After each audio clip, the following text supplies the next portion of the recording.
నమస్తే, good morning అందరికి. మీ తీర్మార్ మల్లన్న సరే, ఓకే. ఒక చిన్న ఇన్సిడెంట్ జరిగింది. సరే, ఏదేమైనప్పటికీ కూడా మార్నింగ్ న్యూస్కి అందరికీ స్వాగతం. సుదర్శన్ అన్నతో కలిపి శ్యామ్ కూడా కాసేపట్లో జాయిన్ అవుతాడు. సో ప్రపంచ కుబేర్ల జాబితాలో ఉన్నటువంటి అదానీ గారు భారతదేశంలో రిచెస్ట్ పర్సన్గా అవతరించిండు. 11 లక్షల కోట్ల సంపద ఆయన దగ్గర ఉంది. 10 లక్షల కోట్ల సంపద ముఖేష్ అంబానీ దగ్గర ఉంది. వీళ్ళిద్దరికి కలిపి దాదాపు 20-25 లక్షల కోట్ల సంపద ఉంది. ఈ 25 లక్షల కోట్ల సంపద తెలంగాణ రాష్ట్రానికి ఉన్న అప్పు 7 లక్షల కోట్లు. ఇట్లా దక్షిణ భారతదేశం అప్పులు దాదాపుగా తీర్చొచ్చేమో. ఇలా చూస్తూ ఉంటే అంత సంపద వాళ్ళిద్దరి దగ్గర ఉంది. వాళ్ళిద్దరి సంపద పోయినసారి హిండెన్బర్గ్ రిపోర్ట్ ఆధారంగా అదానీ ఆస్తులు 5 లక్షల కోట్లు కోల్పోయిండు. ఒకటే ఏడాది 5 లక్షల కోట్లు మళ్ళీ పెరిగింది. అంటే ఇక్కడ మనం గమనించాల్సింది ఏంటంటే అదానీ అంబానీ సంపద పెరిగితే మనం ఎవరి కళ్ళల్లో ఆనందం ఎత్తుకుంటాం? ఎవరిది చెప్పే? ఎవరి కళ్ళల్లో ఆధారం? ఎన్డీఏ ప్రభుత్వం, నరేంద్ర మోడీ గారి కళ్ళల్లో ఆనందాన్ని, ఆనంద బాష్పాలను చూస్తాం అన్నట్టు. సో అట్లా వారి సంపద పోటీ పడుతూ మిగతా వార్తలతో ప్రధానంగా పోటీ పడుతూ వాళ్ళు ప్రతిరోజు వార్తల్లో ఉండే ప్రయత్నమే చేస్తూ ఉన్నారు. సరే, ఏదేమైనప్పటికీ కుబేర్ల జాబితా 1000 మంది ఉంటారట. 1500 మంది ఏమో రిపీట్ విడుదల చేస్తే 1000 కోట్ల సంపద వాళ్ళంతా. అంటే అత్యధిక ఎక్కువ సంపద అత్యంత కొద్ది మంది చేతుల్లో ఉంది మన దేశంలో. ఇది ఇన్ఈక్వాలిటీకి దారితీస్తూ ఉంది. సో పెట్టుబడిదారులకు వాళ్ళు బ్యాంకులను ముంచితే రైట్ ఆఫ్ చేస్తారు, వాళ్ళ లోన్లు మాఫీ, సర్కారే జనం పైసలు తీసుకొచ్చి మాఫీ చేస్తారు. ఇట్లా కొన్ని లక్షల కోట్ల రూపాయలు మాఫీ చేసారు. ఇంకా అదనంగా ఈ పారిపోయిన లలిత్ మోడీ, బిలిత్ మోడీ వీళ్ళంతా ఇంట్లో ఒక్క బీసోడు లేడు. ఈ పోయిన వాళ్ళ దాంట్లో మనకి ఆ సోయి కూడా లేదు. లోన్. ఇక ఇంకొక లెక్కను మనం చూడాల్సినటువంటి లెక్క వచ్చింది. బీసీ ప్రజలారా, ముఖ్యంగా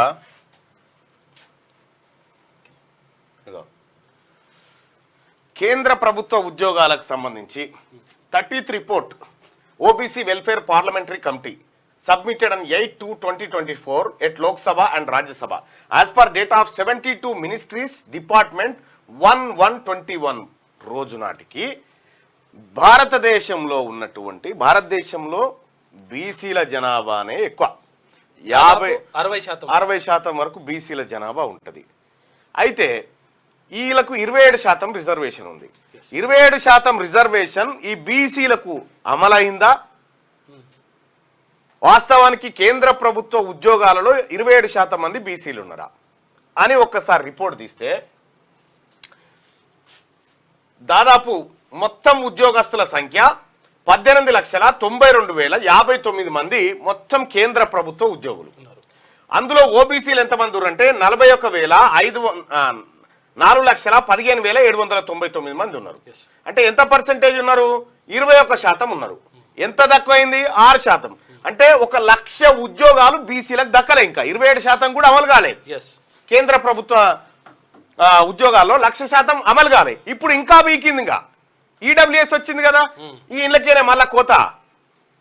దాదాపుగా 1,00,000 ఉద్యోగాలు, ఓబీసీల ఉద్యోగాలు అక్కడ ఆగమైపోయినాయి. ఇక్కడ లేరు. అట్లా అసలు యాక్చువల్ గా ఉన్నదే తక్కువ. అసలు యాక్చువల్గా 27% అనేది అద్భుతమేం కాదు. అసలు 27% అనేటువంటిది కేంద్ర ప్రభుత్వం గతంలో ఇచ్చింది. అది అసలు యాక్చువల్ గా ఉన్నదేమో 60%. 60% ఉన్న వాళ్ళకి 27% ఇస్తే అదే మహాప్రభు అనుకుంటే అందులో కూడా అది కూడా కోత పెట్టేసింది, కథమైంది. ఇక ఇక్కడ చూస్తే మనకు యాక్చువల్ గా 18,92,059 ఉద్యోగాలలో 5,10,856 ఉద్యోగాలు రావాలి. కానీ ఎంత తక్కువ వచ్చినాయి? 95,057 ఉద్యోగాలు తక్కువన్నాయి. ఇంకా 1,00,000 ఉద్యోగాలు తక్కువన్నాయి. షార్ట్ ఫాల్ చూసుకో. ఇగో సెంట్రల్ సిటీలలో చూసుకుంటే బీసీల పరిస్థితి ఇంత దారుణంగా. అయితే ఈ ఉద్యోగాలలో కూడా ఈ ఉన్నోళ్ళందరూ కూడా కింది స్థాయి ఉద్యోగులే ఎక్కువ ఉంటారు. అయ్యే దీంట్లో కూడా ఇగో ఏది సఫాయి కర్మచారి వాళ్ళే ఉంటారు ఎక్కువ. మళ్ళా ఇగో ఇది చూడరే, సఫాయి కర్మచారులు 35,110 ఉంటే బీసీలు 6,280 ఉన్నారు. ఇలా మంచిగా ఉన్నారు. ఇక గ్రూప్ సి ఉద్యోగాలలో దాదాపుగా 33,68,101 ఉద్యోగాలు ఉన్నాయి. ఇక గీన్నే చూసుకో గ్రూప్ సిలోనే ఈ బుడ్డ ఉద్యోగాలు, పెద్ద ఉద్యోగాలు అసలు మన దరి కూడా చేరలే. ఇట్లనే ఊకుంటే ఈ 1,00,000 బీకినాయి. మనం ఇప్పటిదాకా ఓట్లు గుద్దుకుంటూ వచ్చినాం. ఇప్పటిదాకా ఎవరు నాకు ఒక ఆయన పంపిండు, మెజారిటీ బీసీలు రెడ్లకు వెలమలకు ఓట్లేసి వాళ్ళ దగ్గరకు పోయి హక్కుల కోసం డిమాండ్ చేస్తారట. వాళ్ళని సీట్లో కూర్చున్నబెట్టి వీళ్ళు హక్కుల కోసం డిమాండ్ చేస్తారట. ఓ మిత్రుడు పంపిండు నాకు, అది ఉంటే చూస్తా. ఎంత సిగ్గుపడే ముచ్చటంటే ఇటు పిల్లల ఉద్యోగాలు పోతాయి, వాళ్ళ జీవితాలు పోతా ఉన్నాయి. ఇవన్నీ పోతా ఉన్నటువంటి సందర్భంలో అసలు పైన అనడానికి వీల్లేదు. అసలు అననీకి కాదు, మనకు సోయి ఉంటే కదా నడుస్తుంది. అట్లా ఎంత ఘోరాతి ఘోరమైనటువంటి విషయం అంటే, ఇగో శ్రీకాంత్ అని ఆయన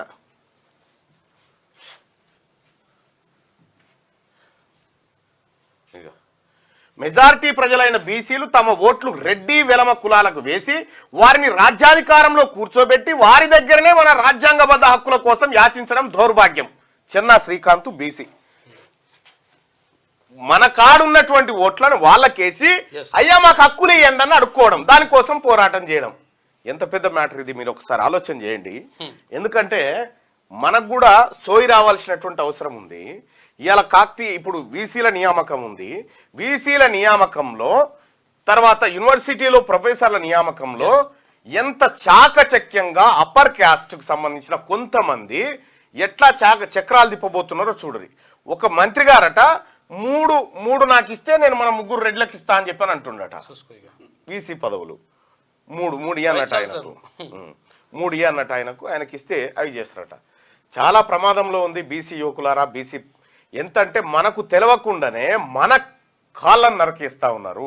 తస్మాత్ జాగ్రత్తగా ఉండాలి. ఎందుకంటే ఇవాళ రాబోతున్నది బీసీఏ, బీసీ వాదమే, బీసీ రాజ్యమే నిలబడబోతా ఉంది.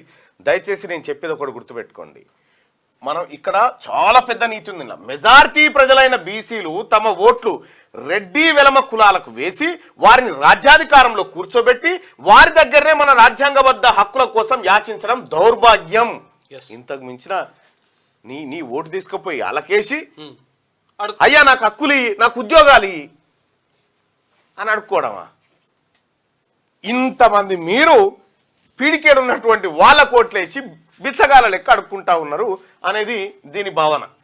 సో ఇట్లా ఉద్యోగాల విషయంలో ఇది కేంద్ర ప్రభుత్వ ఉద్యోగాలు, రాష్ట్ర ప్రభుత్వ ఉద్యోగాల చిట్టా కూడా నా దగ్గర ఉంది. ఎప్పుడు 1952 నుంచి ఉంది ఆ చిట్టా. ఆ బుక్ ఉండేగా, ఇంత దొడ్డ బుక్, అలా మొత్తం ఉంది.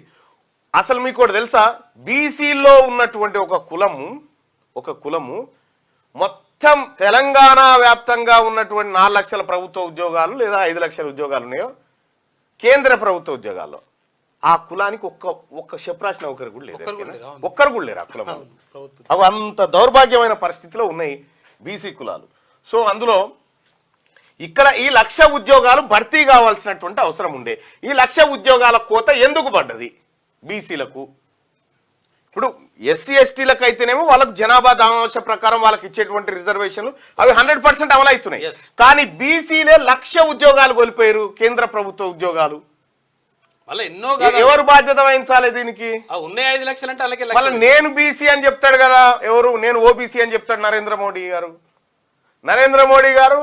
మీరైనా ఎవరైనా మా కొంపలు ముంచేటోళ్ళే మీరు. మాకు ఇది పరిష్కారం కాదు, రాజకీయమే పరిష్కారం మాకు. మీ కుర్చీలు కూలితే తప్ప మా వాళ్ళు కుర్చీలకి ఎక్కరు. ఇది మాకు అర్థమైనటువంటి లెక్క. కాబట్టి రాజకీయ పరమైనటువంటి ఇవాళ కేంద్రంలో బీసీ కాన్సీరామ్ చెప్పింది కదా అప్పట్లో 42 ఏది ఈ మండల్ అమలు కరో నైతో కుర్చీ ఖాళీ కరో అని చెప్పిండు. మండల్ రిపోర్ట్ అమలన్న చేయి, లేకపోతే కుర్చీ అన్న ఖాళీ చేయని చెప్పిండు. ఇప్పుడు తెలంగాణ రాష్ట్రంలో భారతదేశం మొత్తంలో బీసీ ముఖ్యమంత్రి కానీ ఒకే ఒక్క రాష్ట్రం ఏపీ తెలంగాణ. ఈ ఉమ్మడి మొత్తం ఎంటైర్ భారతదేశంలో. ఇక చూద్దాం. లైక్ చేయండి.